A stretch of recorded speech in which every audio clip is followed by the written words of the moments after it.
because there's something I want to show you here, if it's accessible.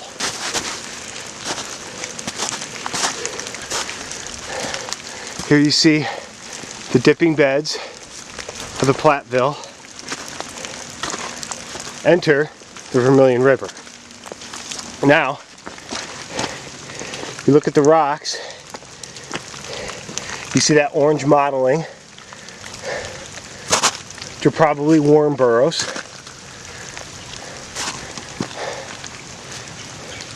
And some red staining. But that's looking downstream at the Vermilion, which eventually ends or empties into the Illinois River. But if we walk along here, we can start to see some other more interesting things in the Platteville rocks, if I can find some exposed.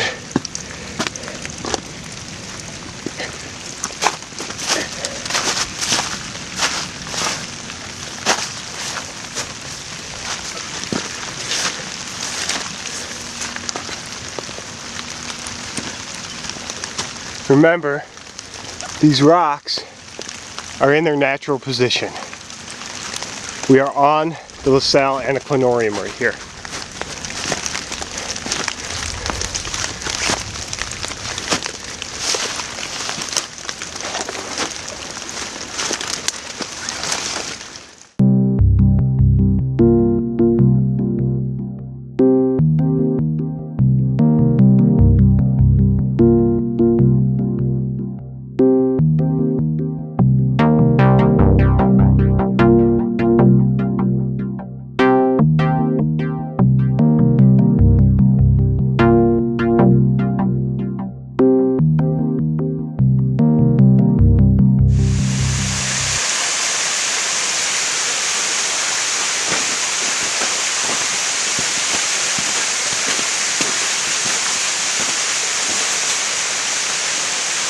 This is our last stop, and you keep hearing me talk about the St. Peter sandstone. Well, where is it? This is it. All back through here. We are down in the creek area, where the creek from the falls eventually leads to the Vermilion River. We're near the base of the concrete staircase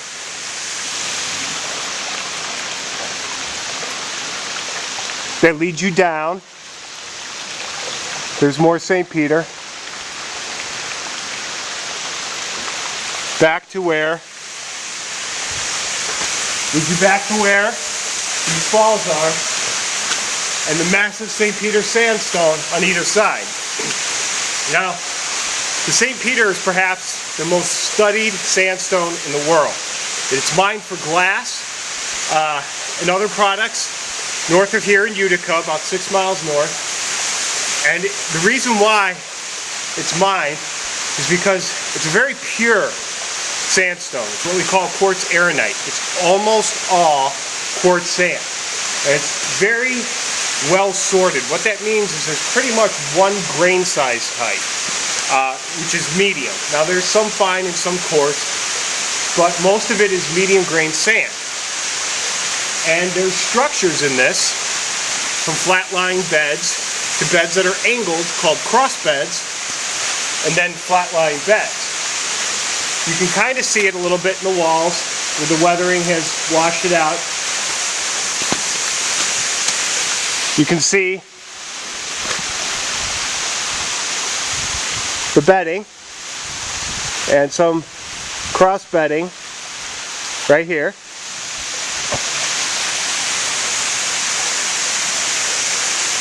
This sandstone was laid down in this area in a barrier reef or a barrier island type environment, similar to the Gulf of Mexico near Destin, Florida. And the sand here looks green and orange. The orange is rust. The green is microorganisms living on it. But if you go into it and get past the weathering, it's a very white, pure sandstone. And it's also significant not only because it's mined for glass and other products, but it's also one of the major aquifers in Illinois. Here it's exposed at the surface, but it is perhaps the most tapped into bedrock unit in northern Illinois for water wells, both public, private, and municipal. And that is important because we need to protect this. We need to keep this clean, and we need to not abuse it, and we need to use its water sparingly. Because this area here, most of the water, as you can see from the fall, melts, comes down, goes down the creek and into the river. But where the sandstone isn't valleyed out like this because of the glaciers from the last ice age and is slightly buried, it's a recharge point. What that means is rainwater comes down, cools, sucks into the ground, and is dispersed through the sandstone. And that's how we get most of our drinking water here in northern Illinois. Well, that concludes our geologic study of Matthiessen State Park. I hope you learned something today, and I hope you have a Happy New Year.